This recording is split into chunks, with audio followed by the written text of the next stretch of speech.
সময়ের সাথে সাথে কত কিছু চেঞ্জ হয়ে যায়।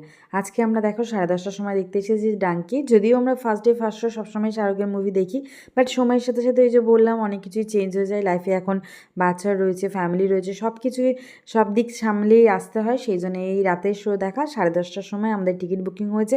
তাছাড়া এই যে আমাদের সাথে রয়েছে রাজাবাবু, যার কিনা হচ্ছে 12th বোর্ড এক্সাম সামনে রয়েছে, তাই জন্য ওকেও বলেছিলাম একটু পড়াশোনা করে রাখতে, যাতে রাতের দিকে গেলে ওর পড়াশোনা নেওয়ার প্রবলেম হয়ে থাকে।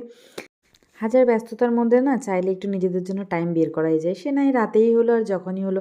হ্যাঁ, হয়তো আজকে একটু সারাদিন সকাল থেকে হ্যাট্রিক গেছে, আর এখানে এসেও দেখো ওরা দুজনে হচ্ছে গল্প করতে ব্যস্ত। মানে কী এত গল্প আমি তো বুঝতে পারি না, আমি খালি ভাবছি ভিতরে কখন যাব। যথারীতি ভিতরে চলে এসেছি আমরা এবার।